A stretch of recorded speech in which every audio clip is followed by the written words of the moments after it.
Bienvenidos a esta edición especial de Buenas noches, y hoy tenemos un programa especial, súper especial, porque tenemos la presencia del señor presidente de Ecuador, el doctor Rafael Correa, con nosotros para conversar sobre muchos aspectos durante la siguiente hora. ¿Cómo encaja el concepto? No, usted está equivocado, mi querido Augusto. Yo he tomado... No, ya comenzó la prensa corrupta es otra cosa que libertad de expresión. Por eso. Ese es uno de los errores.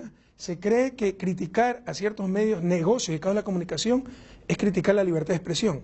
Eso es tan absurdo como decir que criticar al presidente es criticar a la democracia. No confundamos.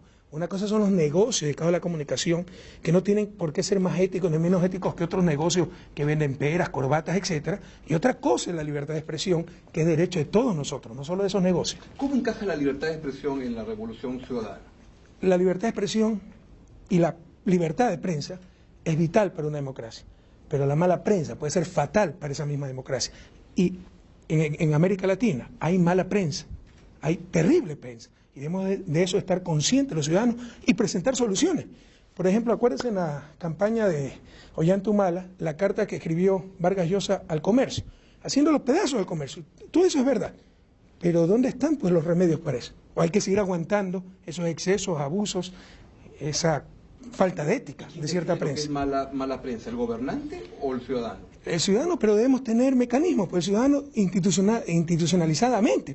Debe haber organismos, debe haber ley de comunicación que regule los excesos, etcétera. Pero no existe nada de eso por el poder de cierta prensa. Presidente, ¿cree usted que la libertad de prensa debería ser ilimitada y restricta, o cree que hay cortes que hay que ponerle, altos que hay que ¿Usted me podría decir qué libertad es irrestricta?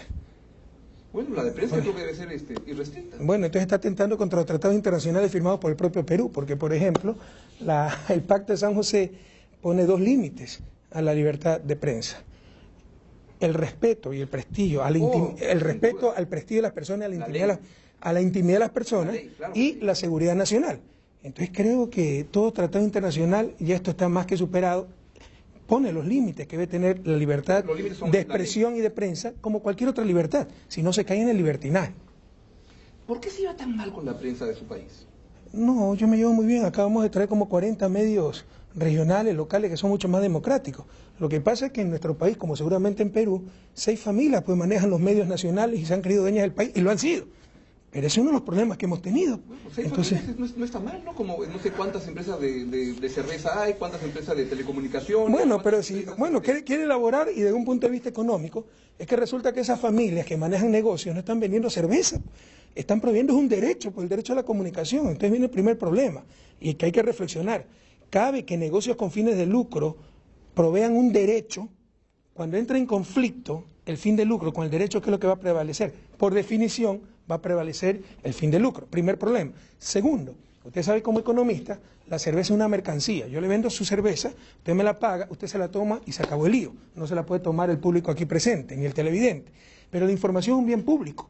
Una vez, un periódico, usted lo puede leer y lo pueden leer todos ellos. Claro. Y todos lo pueden aprovechar, entre comillas. Entonces, el negocio, cuando se provee un bien público, además de derecho, no es ponerle un precio a ese bien, sino buscar auspiciantes para ese bien. Bueno, y por eso, como dice Ignacio Ramonet, los medios actuales, burgueses, capitalistas, negocios, no es que venden información a los ciudadanos, venden ciudadanos a los auspiciantes. Y como lo que venden no es la verdad, sino el escándalo, cada vez se deteriora más la calidad de la información por ese conflicto, buscar el fin de lucro y más auspiciantes. Y tercero, usted sabe que incluso vendiendo cerveza, 3, 4 empresas, lo que se llama un oligopolio, hay duras leyes contra la competencia desleal, el abuso de poder de mercado, etc. Si se quiere controlar, si no se controla esos abusos en cerveza, en tickets aéreos, en banca, es un escándalo. Pero si se los quiere controlar en los negocios dedicados a la comunicación, el escándalo es controlarlo. Y dicen que es atentado a la libertad de expresión. Me explico de mejor manera. Es evidente, Augusto. El consumidor manda, yo decido qué cerveza compro, yo decido qué periódico pero compro. ¿cómo va a mandar si el que le da la información es el que le está vendiendo pues ese producto? En el caso de la cerveza usted está gustando y usted tiene sus propios gustos y preferencias. En el caso de la información usted se nutre de ese mal producto. Pero déjeme decirle el tercer problema, ya que usted me invitó a elaborar un poco económicamente. El tercer problema es que hay colusión, pues, tácticas antimercado, oligopólicas a nivel de información. ¿Cuándo usted ha visto, por evidente que sea una mentira, que un medio de comunicación desmiente a otro? Yo le puedo dar muchos ejemplos. No, un periodista lo hace. Y cuando mete la pata, y brillan por su ausencia. Y lo dice, me he equivocado y prometo tomar las correcciones. Por éticos que sean los periodistas, y ciertos periodistas, sin duda los hay, profesionales, de que se inventó la imprenta, la libertad de prensa y la voluntad del dueño de la imprenta. No se me engañen eso. Pero el conflicto está en negocios con fines de lucro, proveyendo un derecho que es un bien público. Además, evidentemente, existe colusión, se protegen entre ellos los medios de comunicación. ¿Conoce alguna buen periodismo en el mundo? ¿Algo que pueda decir, eso es un buen periodismo? Estos males, que ya son esenciales de la prensa capitalista, o sea, más allá de los buenos o malos periodistas, como le he dicho, es en esencia de cómo se provee ese derecho. Negocios privados con fines de lucro pueden ser atenuados con gran ética, con profesionalismo, con medios modernos, sociedades anónimas, con muchos accionistas, cuyos administradores sean profesionales del periodismo. Pero vaya a ver Ecuador, y probablemente aquí también en Perú, pues es el hijo del dueño y el dueño se lo ganó en un casino, el medio de comunicación, no son profesionales, creen que por ser medios privados tienen el derecho de decir lo que quieran, callar lo que quieren. Entonces hacen un instrumento de poder, ese poder mediático, no de servicio, no de derecho de los ciudadanos. Por lo que puedo concluir es que se va a seguir peleando durante los siguientes años con la prensa en su país. No me va a seguir peleando. Lo que puede concluir es que incluso después de ser presidente, este tema me fascina tanto, que va a seguir elaborándolo, porque creo que es uno de los grandes males de la humanidad en el actual siglo. Estamos subordinados a que lo que nos digan o nos den de decir media docena de familias. ¿Se imagina usted lo vulnerables que son nuestras sociedades? Y creo que la raíz de ese mal está en eso, lo que le he dicho. Negocios privados proveyendo un derecho. ¿Insiste en su posición de quitarle las potestades que tiene la Relatoría de Libertad de Expresión de la Corte Interamericana? ¿Quién ha hablado de quitarle las potestades? Quitarle los abusos. Porque, le pongo un ejemplo. A ver, usted que ha hablado de derechos, ¿no? La libertad de expresión tiene supremacía sobre todos los derechos. Sobre derechos de los indígenas, derechos colectivos de los pueblos ancestrales, derechos discapacitados. Porque las 8 relatorías que tiene la OEA y la Comisión Interamericana de Derechos Humanos es la única que tiene presupuesto aparte y reporta aparte. ¿Usted cree que eso es casualidad? No, señores, porque detrás de eso, de una malentendida libertad de expresión, están los intereses de gran capital que significan esos negocios dedicados a la comunicación. Como prensa capitalista, la prensa socialista es peor. ¿O cuál ejemplo de prensa socialista puede poner? Yo lo que digo es que hay que reflexionar. Imagínese usted, la administración de justicia es un derecho, ¿verdad? Imagínese usted jueces privados con fines de lucro proveyendo ese derecho, sería una locura.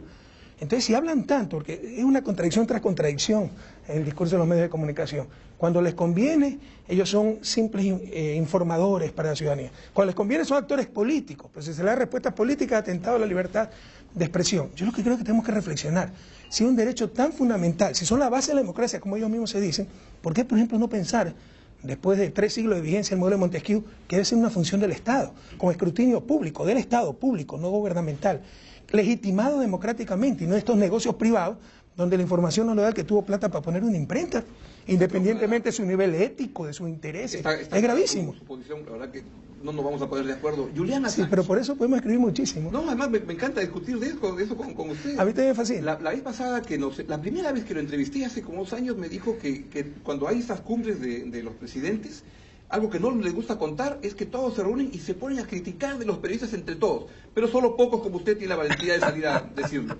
En esta cumbre no ha pasado. ¿Han estado en esa reunión? No, en esta cumbre no, pero sí le puedo decir que a nivel de UNASUR y personas que ahora son tomadas y consideradas por todos como grandes estadistas, y lo son los que más se quejan de la prensa, pero no lo dicen en público.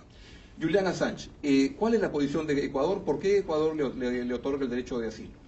Porque nosotros defendemos los derechos humanos.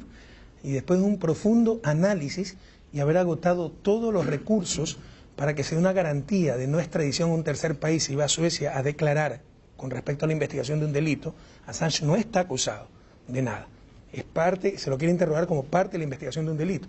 Jamás pretenderemos interferir en la justicia sueca. Queremos garantizar los derechos humanos de Julián Assange.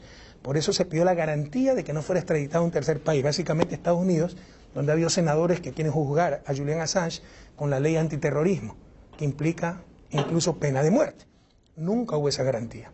Suecia, y se puso a las órdenes en nuestra embajada en Londres, el fiscal sueco puede interrogar a Julián Assange dentro de la embajada. Es perfectamente legal, hay antecedentes, ya lo han hecho. En este caso no lo quieren hacer.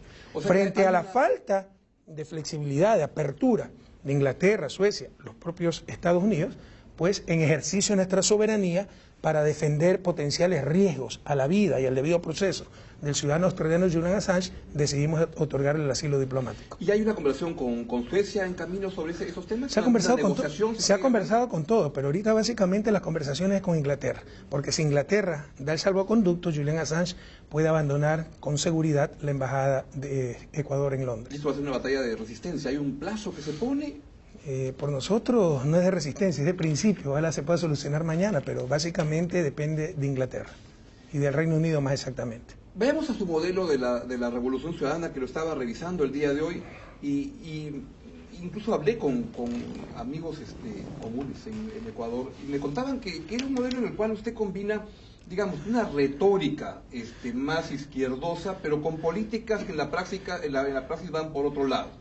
Me decían, por ejemplo, el presidente Correa le encanta cantar comandante Che Guevara, venceremos, pero eso combina con compra obligatoria de renuncias en el sector público para reducir la burocracia.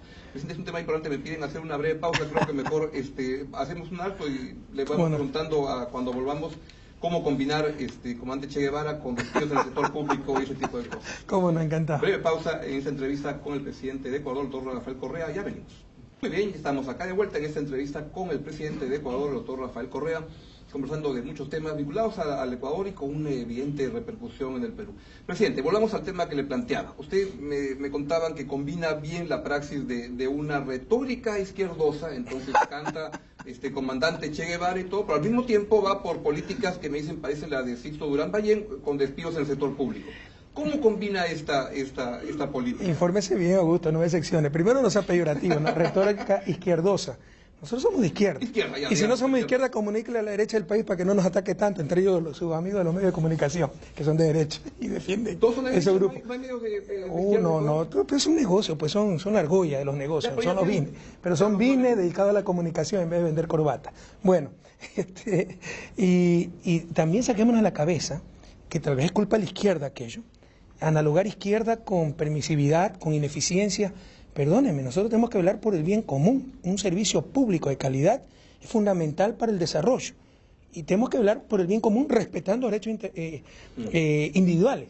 Por eso tenemos una nueva ley que paga una muy buena compensación, pero en un momento dado, un servidor público que no se requiere, ¿no? Incluso tenerlo ahí sería hasta peculado, sería jugar con el dinero del pueblo ecuatoriano, con la justa compensación y con dolor, porque son cosas que sí duelen, son decisiones duras que tienen que tomar, se tiene que hacer un lado. Pero nosotros tenemos que velar por el bien común, eso sí, siempre respetando los derechos individuales y en este caso una justa compensación. Ahora, su esquema económico viene funcionando y es de las economías que está creciendo en la región y eso se puede constatar. Bueno, sus panas de los medios de comunicación y eso reconocen. No. Pero mira, usted quiere volver al tema de los medios de comunicación. Todo lo que usted dice, comuníquele ya. Le voy a preguntar de eso al final. Pero ¿podría decir que su política económica la usan como una comprobación de que se pueda manejar esquemas paralelos a la receta del Fondo Monetario más tradicionales? Mira, a nosotros nos va requete bien. Y desde hace 5 años y medio que soy presidente, no vemos un solo burócrata del Fondo Monetario. Y si quieren venir de turismo al Ecuador, bienvenidos. Pero si quieren venir como los virreyes, como creían que eran antes, por el mismo avión los regresamos. ¿Cuánto de esto tiene que ver el contexto? En Ecuador dicen que no hay buenos ni malos gobiernos, hay buenos o malos precios del petróleo, y que ahí la cosa funciona, y que a usted le ha tocado un tiempo bueno. Bueno, cuando ya no tienen más argumentos, pues pueden decir cualquier tontería. En realidad, por ejemplo, la recolección de impuestos se ha más que duplicado, y proporcionalmente los impuestos en el presupuesto del Estado son mucho más que los ingresos petroleros. Pero, por ejemplo, en el 2008 empezó la crisis, los precios del petróleo se desplomaron. Y yo gané en abril del 2009 una elección en una sola vuelta, algo inédito en la historia del país, con precio del petróleo tremendamente bajo.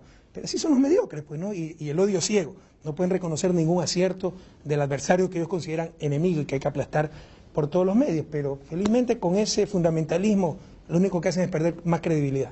¿Cómo van las inversiones mineras? Y le reconozco que yo en este programa hace como 2 meses, acá en el Perú hemos tenido una crisis por la ejecución de un proyecto minero en Cajamarca, Conga, una tremenda crisis política y el proyecto está estancado hoy en día. Y me llegó una un video suyo donde estaba, me parece, en una universidad, en un auditorio grande, y estaba hablando a favor de un proyecto. No tengo un recuerdo si era Zaruma, Portobelo, San Gerardo, alguno de ellos. Zamora debe ser. Zamora, Morona, puede ser. Pero, sí. De repente lo va a recordar, uno con el que usted dijo, ¿qué cosa queremos que seamos? ¿Los picapiedra o no? Y usted decía, los que no quieren minería vamos a ser como los picapiedra, pero para eso que ganen la elección.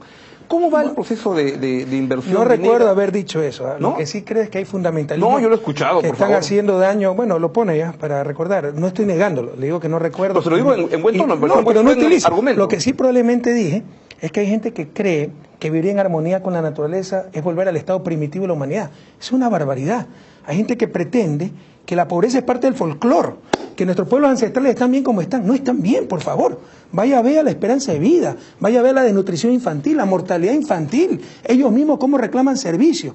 Y por un lado nos reclaman todo y por otro lado nos impiden hacer todo. Entonces no tiene sentido esto. El desafío no es la barbaridad de sí o no a los recursos naturales. Ese no es el dilema, más que el desafío. El dilema que hay que resolver es la explotación absolutamente responsable con el ambiente y la sociedad de esos recursos naturales. Y en esa línea, porque yo vi, incluso si me lo pide, tengo el video listo para lanzarlo, pero lo vi como un líder político, pero tremendamente comprometido con el tema y con mucho punche político, como se dice acá.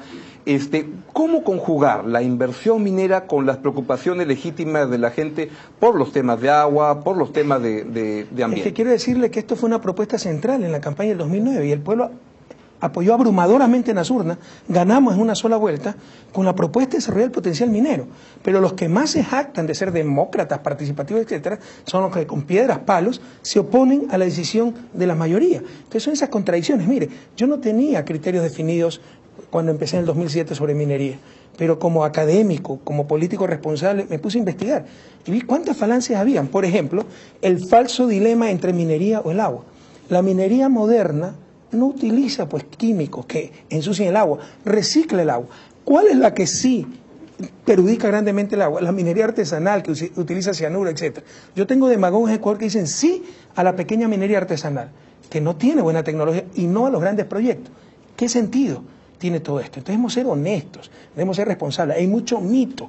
Por supuesto, la minería, como toda actividad humana, tiene impacto en el ambiente. Pero primero ese impacto se puede recuperar hasta en un 95%. Esto me lo dijo un biólogo australiano que trabajaba en la estación Charles Darwin en las Galápagos. No es que es amigo de los mineros, ni mucho menos, es amigo de la naturaleza. Y segundo, con esos recursos, por ejemplo, ¿cuál es el principal factor contaminante del agua dulce del Ecuador? El principal peligro. Las aguas servidas de las ciudades. No es la minería, es falso. Entonces, con esos recursos podemos poner buenos sistemas de procesamiento de agua servida y evitar ahí sí que se nos envenene el agua. Pero hay muchas falacias, mucho fundamentalismo, hay discusiones demasiado pueriles con respecto a temas tan trascendentales como la minería. Este es un problema para toda nuestra América. Es un problema que hemos tratado en conjunto. Es un gran problema. ¿Qué daño que hace ese fundamentalismo?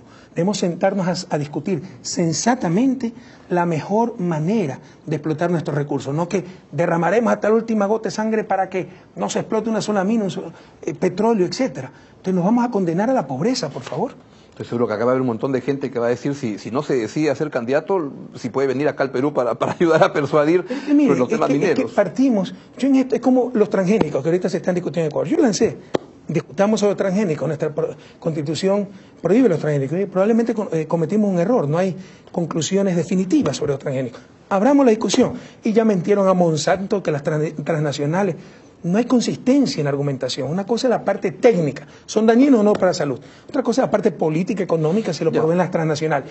Algo similar pasa con la minería, con el petróleo. No hay argumentos consistentes. Que el petróleo es malo porque Ecuador ha contaminado. Sí, pero Noruega no ha contaminado. Y mire la cantidad de bosque que tiene Noruega.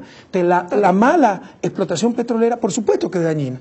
Como puede ser el mal turismo, como puede ser la mala agricultura. Cualquier cosa que se hace mal va a ser perjudicial, pero no tiene por qué hacerse mal. Pues. Coincido absolutamente con usted en que se puede hacer compatible la minería con la armonía con el ambiente, que hay pues un efecto perjudicial. Ese es un error garrafal de la izquierda, que yo llamo la izquierda, infantil, porque eso viene sobre todo de la izquierda, sobre todo viene de la izquierda, que ahora para ser de izquierda hay que poner todas esas restricciones, no al petróleo, no a la minería, no a la hidroeléctrica, no a construir aquí un poste de alumbrado público, si a 500 kilómetros vimos un grupo no contactado, equidad de género hasta en los más buscados, con todas esas restricciones. Va a fracasar cualquier proyecto político. Estoy de acuerdo. Además, por favor, que me diga en la doctrina socialista tradicional, cuando Marx, Lenin, Ho Chi Minh, Mao Zedong habló de no a la minería, no al petróleo. Sin embargo, lo que hay que hacer es que usted ha criminalizado la protesta de la gente que tiene temores y que protesta contra estos proyectos. Sí, todo el mundo, ¿eso es ser de izquierda? Todo el mundo tiene pánico, pero es que usted está repitiendo lo que dice su pana de los periódicos, pero eso están mintiendo. Vaya al Ecuador. Bueno, pero yo en el Perú pero visita el Ecuador, si tenemos excelentes carreteras, es facilito. En Ecuador sí le hacen a mis colegas problemas, aquí la verdad que no es facilito, trabajo tranquilo. Es facilito, allá también trabajan tranquilo. Todas las personas que dicen la verdad y cumplen con su deber trabajan tranquilo. Pero cuando difaman y mienten, hay que aplicar la ley. El peor terror, la peor amenaza para los sinvergüenzas y los faltos de ética, mi querido Augusto, es la aplicación de la ley. Pero en un Estado de Derecho, la ley es para todos, nadie está por encima de la ley. Pero en todo caso, vaya a Ecuador y verifique. La siguiente vez lo entrevisto en Ecuador. Maravilloso, bienvenido. Pero voy a turistear, las carreteras son muy buenas, esas son las carreteras de la Revolución Ciudadana. Pero en todo caso, con lo que ha pasado en España, con las represiones a las manifestaciones, etcétera, en Estados Unidos, cuando ocupaban Wall Street, entonces quiere decir allá que se criminaliza. Si yo hiciera la 10ª parte de lo que hicieron esos países, fuera dictador, tirano. O sea, lo que no se puede permitir es que se tire piedras a un carro, se bloquee una carretera, se tiene que aplicar la ley. Pero cualquier persona puede protestar todos los días. Yo tengo en la Plaza Grande, usted debe conocer el Palacio de Gobierno en Quito, en la Plaza Grande grupos a favor, en contra, absoluta libertad para protestar, para expresarse. Otra cosa es romper la ley, atentar contra bienes públicos, privados, cerrar un carretero. Por supuesto que hay que aplicar la ley, o queremos vivir en la ley de la selva. Un punto adicional para evaluar su revolución ciudadana tiene que ver con que le hacen críticas que la matriz productiva usted no ha logrado cambiarla y que sigue muy dependiente del petróleo. ¿Es cierto esto, que está en camino de avanzar? ¿Sabe de quién vino esa crítica? De nosotros mismos. Nos ha ido nuestro discurso siempre crítica, pues, somos los más duros autocríticos, porque los otros ni se daban cuenta, para los otros ni descubrían eso, ¿verdad? Nos ha ido recontra bien, pero haciendo lo mismo que de siempre. El año pasado fuimos de las 3 economías que más crecieron en América Latina, casi 8%. El desempleo es el más bajo de la región. Se ha disminuido grandemente pobreza, inequidad. Sin embargo, tenemos un problema, entre otros, ¿no? Que estamos haciendo mejor, mucho mejor, pero lo mismo de siempre.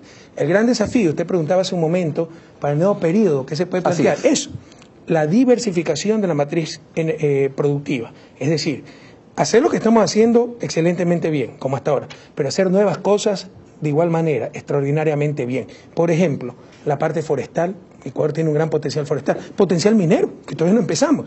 Diversificación energética, las 8 hidroeléctricas, que van a permitir reemplazar a las termoeléctricas, biocombustibles, maricultura. Entonces hay que desarrollar otros sectores productivos. Presidente, en el Ecuador. ¿En turismo cómo van? Porque vi un reportaje en el cual se hablaba de un problema de seguridad, que también lo tenemos en el Perú, y que había preocupación por los turistas, como también ocurre en el Perú, un problema de seguridad complicado. Nos va muy bien. ¿Cómo va el tema de seguridad en el Ecuador? Nos va muy bien, estamos creciendo en turistas extranjeros al 15%, el triple que la tasa promedio mundial, a nivel interno aún más, por las carreteras, etcétera.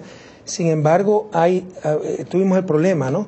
2 veces en los últimos meses, pero es un parque nacional específico, Cuyabeno, que lastimosamente y sin ánimo de ofender a nadie está cerca de la frontera norte, entonces es un sitio muy conflictivo. Así que estamos tomando las medidas del caso, incluso militarizando ese parque y dando un mes a los hostales que ahí existen, a las agencias de viaje, para que tomen medidas de seguridad, si no tendríamos que cerrar el parque. Pero se trata del problema en un parque natural, el Parque Cuyabeno. ¿Cómo va la base política con la cual usted llegó al poder y partidos que lo habían respaldado? El Partido Socialista, Frente Amplio, el Partido Comunista de Ecuador, Movimiento Popular Democrático y Pachacutic, que se han ido alejando de usted. Esa es una de las grandes mentiras de su pana de la prensa. Usted los fue abandonando. Esa es una de las grandes mentiras de la prensa. A ver, pero usted se llevaba bien con ellos cuando fue candidato, no, y ya no se iba tan bien. Revise ¿cuál es la mentira de la las prensa? Elecciones del 2006, MPD, Pachacuti tuvieron candidato propio, pero resulta que han sido nuestros aliados al inicio y ahora nos abandonaron. Pero al final sí, en la segunda vuelta lo apoyaban. Pero por supuesto, pues si tenían que competir contra Álvaro Noboa, ¿qué les iba a quedar? Pero no es verdad que nos han apoyado, no es verdad que había un acuerdo. Es verdad que tenía un ministro que pretendió En el 2006 nosotros no lanzamos candidatos a asamblea, a Congreso, porque rechazábamos el Congreso. Propusimos una asamblea constituyente. Y resulta que 2 días antes de mi posesión, viene este señor que había sido ministro del Interior y está en oposición, a decir que tenía mayoría en el Congreso, cuando no teníamos un solo diputado, porque había amarrado con todos estos partidos. Y yo lo desautoricé abiertamente, revise, eso está en video, en televisión, etcétera. Que después siguieron apoyando, etcétera. Bueno, yo tampoco le voy a decir que voten en contra, pero jamás se le ha hecho una mínima concesión de un ministerio, un cargo, etcétera. Entonces, cuando ya se dieron cuenta que nosotros teníamos nuestro compromiso con el pueblo ecuatoriano, no con sus argollas, porque por ejemplo el MPD había secuestrado la educación y estamos rescatando a la educación de ese secuestro, solitos se fueron, y en buena hora, mientras más leo mejor, porque yo soy una persona de principios, y la Revolución Ciudadana de principios, y tenemos ideología, pero estamos más cerca de alguien honesto, con principios, con valores, así sea derecha, que pillos de izquierda que destruyeron nuestra educación, entre otras cosas. ¿Usted se siente un hombre de izquierda aún? Por supuesto. Si no soy de izquierda, comuníquele a la derecha, comuníquele a ciertos países extranjeros que no hacen la vida imposible. Las comunidades indígenas, ¿qué ha pasado en la relación con usted? ¿Hubo un deterioro ahí? ¿Se han ido distanciando? Ese es otro error, mi querido Augusto. Usted está muy desinformado. Bueno, le pregunto a usted, yo no vivo en Ecuador, tampoco tengo que saber el detalle. Hay 4 organizaciones indígenas grandes en Ecuador. La CONADI, que es la más grande, cuya directiva está dividida. Hay bases de la CONADI que nos apoyan. Porque ven, donde más hemos reducido pobreza en el sector indígena. Pero son fundamentalistas, responden ya a fijaciones ideológicas, mentales, no al bienestar de su gente. Por eso hay un divorcio entre los dirigentes y la base indígena. Pruebas al canto. La provincia donde mayor porcentaje de votos obtuvimos en las últimas elecciones presidenciales es Imbabura, que a su vez tiene la mayor proporción de población indígena. De gran parte de la población indígena está con nosotros. Bueno, la CONADI está dividida.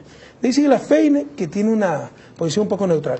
FENOCIN está con el gobierno, con la Revolución Ciudadana, y FEI, Federación Ecuatoriana de Indios, o sea, que es la más tiene antigua, una vinculación, la más emblemática, ahí es donde militó Dolores Cacuango, Tránsito a Maguaña, está totalmente con la Revolución Ciudadana. Presidente, ¿usted reconoce haber cometido algún error en estos años? ¿Cuál diría Pero que es 10.000 errores. A eso voy. ¿Cuál es el error, diría, que si volviera a 6 años atrás, cuál no cometería? En la Asamblea Constituyente, por ejemplo, el presidente que impulsé, ¿no?, que era mi ministro de Energía, y como no me daba resultado, y petróleo, lo mandé a la Asamblea Constituyente. Habíamos acordado lo más rápido sacar la nueva Constitución, que sea una Constitución de principios, no una Constitución reglamentarista. Hizo todo lo contrario. Sacó la Constitución más larga de la historia del país, 444 artículos, y creo la segunda más larga de todo el planeta. Le dice hasta cómo debe estornudar.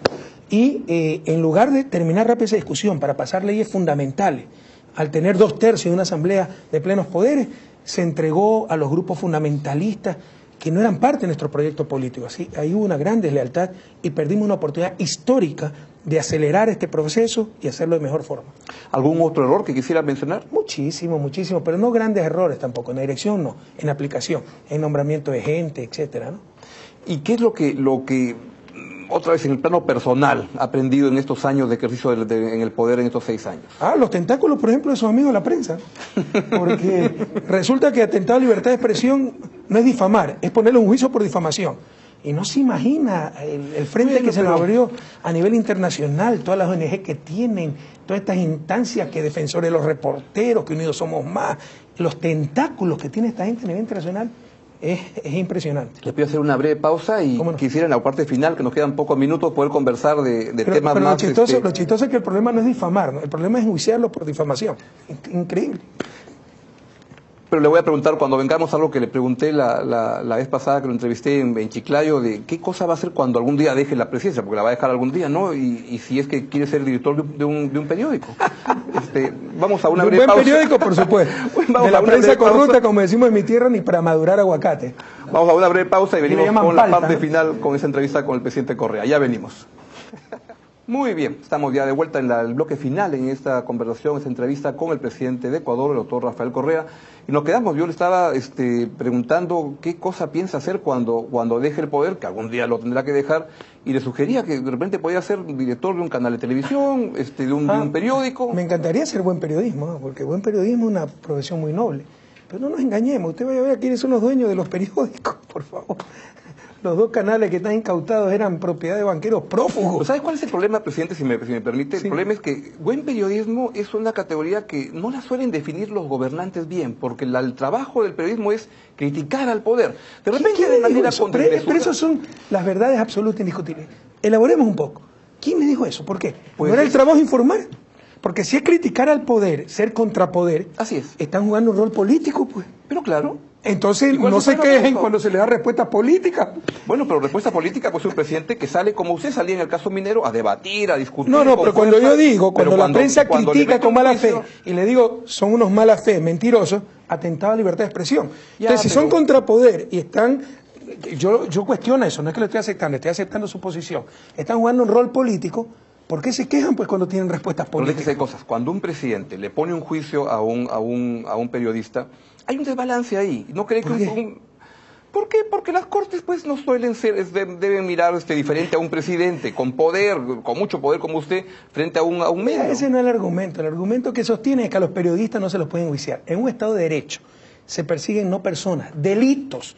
Y si difama un bombero, un boy scout, un antropólogo, un periodista, tiene que someterse a la ley, pero que tiene que rechazar a América Latina es la mentira, la difamación. ¿Estoy de acuerdo con eso? No, pero los medios de comunicación lo que hacen es defender sus mentiras. ¿Cuándo he escuchado un medio que diga, sí, este medio mintió, esto no es exacto, y desmentirse Pues entre un ellos? medio Jamás. decente cuando Léalo. se equivoca debe decirlo Maravilloso. con toda claridad. Yo le voy a enseñar los Wikileaks para que vean lo decente que son nuestros medios, porque ahí está, informado por la propia Embajada de Estados Unidos, cómo dos grupos mediáticos se ponían de acuerdo, porque además formaban parte de holdings con varios negocios para no sacarse los trapos sucios al aire. Presidente, en el Perú cuando hay una palabra que se usa para decir tener paciencia. ¿Sabe cuál es? Es tener correa. Le pregunta, ¿cuánta correa tiene el presidente Correa? Bueno, a veces me sorprende. Ante la crítica, Lo que no ante la tengo es intolerancia. tolerancia con algunas cosas. Por ejemplo, la ¿con qué? mentira, que creo que ha destruido nuestra América, somos muy tolerantes con la mentira, con los engaños sociales. Aquí todo el mundo sabe que se está mintiendo, entonces no pasa nada. Alguna vez escuchaba a un querido amigo, es presidente de la República, pero decir, escándalos son. No, señor, no pueden jugar con la verdad, la mentira, la mediocridad, la mala fe. Ahí sí, perdónenme, yo tengo tolerancia cero ante eso. Y creo que el raro no soy yo. Creo que el raro son los que toleran esas barbaridades que han destruido a nuestra América. Y no me contestó qué cosa va a hacer cuando deje la Yo, presidencia. retirarme de la vida pública, se lo he dicho Ya, al pero pueblo hacer qué cosa, ecuatoriano. no se va a ir a No, ver, a mi ver esposa es televisión. belga, o sea, mi esposa es belga, me voy a vivir a Bélgica, se lo debo después de 20 y pico de años de vivir en Ecuador, y por dos motivos, por ella, ¿no? Y porque creo que mi presencia en Ecuador sería demasiado fuerte y perturbaría a cualquier nuevo gobierno. ¿Va a postular esta vez? ¿Piensa que sería su último periodo o No, pues un poquito constitucionalmente, más? si me lanzo a la reelección, debe ser mi último periodo. Ah, ya no hay ninguna reforma constitucional, o sea que sería su último periodo. Y así haya, no me interesa, y le insisto, no solo que me retiraría de la presidencia, sino de la vida pública. Estoy bastante cansado. Ah, sí, o sea que Y lo anuncia perdóneme con si claridad. soy grosero, creo que ya he aguantado demasiado idiotismo hasta para el resto de mi día. O sea que sería su último periodo el que viene si es que gana la elección, como es Este lo más es duro, probable. este es duro, este enfrenta mucha miseria humana, también mucha nobleza, la verdad. Sin duda. Mucha miseria, mucha mala fe. Lo más duro de Bueno, esto gobernar un país como los nuestros es no la es- serie no estaría de, fácil. de gente, pero realmente alguna enferma, ¿no? Que vive para demostrar lo malo que es usted. Lo malo, lo corrupto, lo deshonesto, lo hambriento de poder, lo tirano. Entonces, para cualquier persona decente eso es fastidioso. Por supuesto, es un sacrificio para servir al pueblo ecuatoriano, pero luego de ser presidente encantado, me voy Pero ya no vamos a a mi volver a la casa, prensa. incluso le insisto, a Bélgica, y ojalá pueda dar clase en alguna universidad, porque esa ha sido mi vocación siempre, ser profesor universitario. ¿Tiene algún vicio sano que nos pueda contar? El trabajo, la lectura, pero lastimosamente hace 5 años y medio de que estoy en el gobierno, la lectura por placer es realmente ¿Qué le muy gusta escasa. leer? ¿Cuál es el último libro que ha leído? ¿Qué cosa Estoy leyendo varias cosas en este momento, ¿no? Sin embargo, por ejemplo, ahorita me llega mucha lectura coyuntural, si cabe el término. Por ejemplo, y esto me quita mucho tiempo, ¿no? Pero tengo que estar actualizado. A ver. Por ejemplo, Nuevas Fronteras de la Izquierda, básicamente izquierda latinoamericana. Entonces, me quita tiempo para esa lectura por placer, ¿no? Esto es básicamente Lectura, información. ¿Algún otro vicio que deportes qué cosa hace? Ciclismo. Ciclismo. Y antes hacía fútbol, pero ya me destrocé las dos rodillas, ¿no? Y Evo Morales además se roba todos los partidos de fútbol, quiere estar presente en No, si todos. hubiera estado en mis buenos tiempos le hacía un paseo, pero Ecuador, tengo ya ¿cómo? rodilla biónica tengo, no puedo jugar. Ecuador, ¿cómo lo ve para la eliminatoria? Bueno, estamos bastante bien, gracias a Dios, ¿no? Hay mucha esperanza de clasificar. ¿Admira algún líder político en la región o en el mundo? Muchos, muchos. Por ejemplo, ¿quiénes? Lula, Dilma actualmente, Cristina, que es una mujer brillante, Michelle Bachelet, Hugo Chávez. Hugo Chávez lo que hizo, la historia lo reconocerá, en el 98, en pleno auge neoliberal, ganar las elecciones en Venezuela. Y esos son los líderes actuales, no hay líderes históricos pues que realmente son referencia para uno. Chávez, ¿qué ha significado desde su punto de vista en la región? En la región, ruptura. Acuérdense, en el 98, pues, toda América Latina era neoliberal, el mundo era neoliberal, no se podía concebir algo diferente. Y Chávez gana la elección en Venezuela en el 98 para patear el tablero, él solo contra el mundo. Entonces, fue algo impresionante.